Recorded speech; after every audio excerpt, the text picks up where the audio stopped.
хола 7 билион болтол теста бай хошногоо эрэхтэл надад хэрэггүй тайзан дээр жүжиглээд байхтал нүд нь сэрэгдэг цэрэгтэл ханчиг дошин дээр байгаа юм шиг хөгжмөө чангалаа дотор нь Эй, за юу яцхан залуусаа MB gang байна. Ингээд та бүхний хүсэн хүлээсэн эпоч хэрхэн амжилтанд хүрсэн бэ бичлэг маань эхэлж байна. Анх эхэлж байсан гараа мөн түүний хувийн мэдээлэлс нь хүргэн. Юун төрөнд Сатан Плэс пэйжид ахин баярлаа гэдгийг хэлмээр байна. Сатан Плэс гээд пэйжийн тусламжтай энэхүү бичлэг маань та бүхэнд хүрж байна. Ингээд хэдүүлээ бичлэг рүүгээ хамтдаа орцгоё.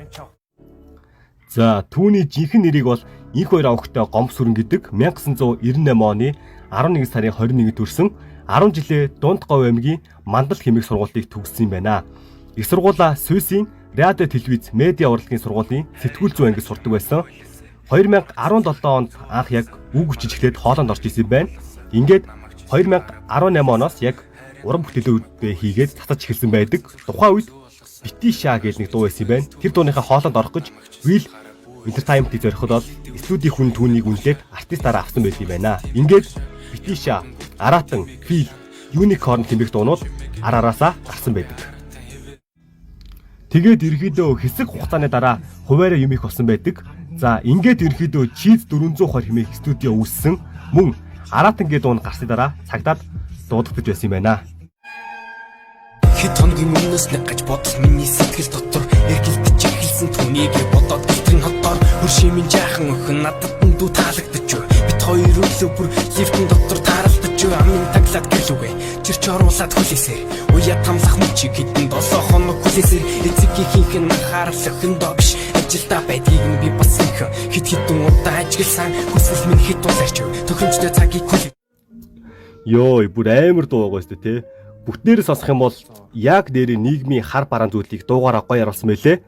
За би болон та эпочийг ямар дуунаас нь мэдгүй гэвэл 30-наас ажилгүй песта бадганда гараа шацөө. 30-наас ажилгүй пест бандганда гараа шацөө. Жихэд тэтгүүрийг хүлээж тогны мөнгө талиж өгсөө. Өчигдөр нийлэн балгасан өхнө бас цоодсон баг алдах төгсөө. Гуйвч орч ирээд эхнэрээ түшгээр нь шууд алдагдасөө. Сэрсэн ч бантан байдгүй балдан дуудаад ганц юм шалаа шүү. Өгшин чин залуудаа халуудаа жагсаагаал гээл том наалаа шүү. Манай хүн нэлээд болчих дагуулж гараачууд гудамны үзүрлүү. Шүгэлдэл жагрыг ангийнхан дэлгүүрээс ганц юм зээлээ шүү.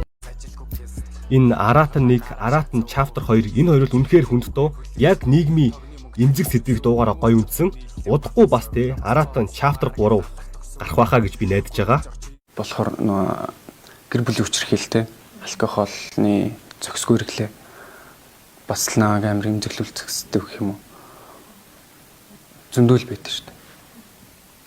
Хажуу айлын гар хүүхдэд зоддог тэ уучаад эхнэрээ ч гэдэг юм. Амар эмзэглүүлэлт сэдвэлтэй. Тэгэл за нэг дуулах хэрэгтэй байна. Юу залуусд нөлөөлөх хэрэгтэй байна гэж бодол хийсэн. Эпоч багада төрсгүү ер нь бол юм оролдож үздэг. Ер нь бүжиглэхээс л бусдыг хийх хүүхэд байсан юм байна. Гэр бүлийн тухайд гэвэл ам бүл тавуулаа 3 хүүтэй айлын дундах хүүхэд юм байна.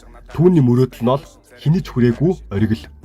Энэ урлагт орох болсон шалтгаан нь бол 2016 оны Backers Show эхлүүлсэн. Тэр шоуг үзээд Эпоч өөрөө яг энэ зүйлийг хийж чадах юм шиг санагдаад энэ урлагт орсон юм байна. Эпочоос чанаргүй дуу би хизээд сонсож байгаагүй. За мэдээж Орайс хэмээх хүнийг дурдахгүй өнгөрч юусоо болохгүй. Тэр хоёр маш сайн найзууд байсан. Хитсоо сайдсан ч миний хамт байна. Модсон байн гэхдээ бид надад сайн.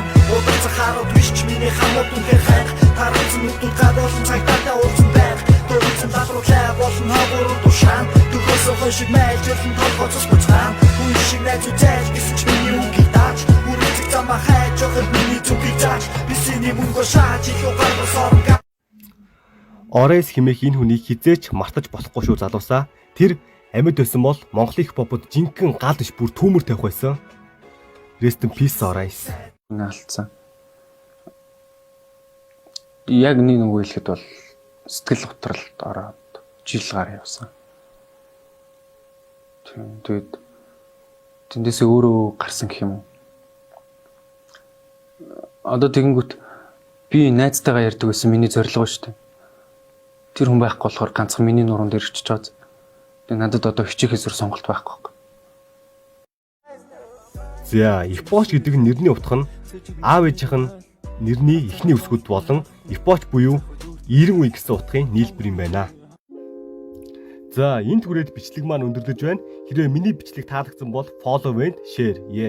Дараагийн бичлэгээрээ уулзлаа. Түр баяртай. Намайг дэмжиж донешн буюу хандив өгөхийг хүсвэл яг энэ харагдж байгаа данс руу сэтгэлээрээ хэд ч байсан хамаагүй хийгээрэй. Та бүхнийхээ өгсөн мөнгийг би сайн ус эсвэл бичлэгэндээ зориулах болно. Баярлалаа.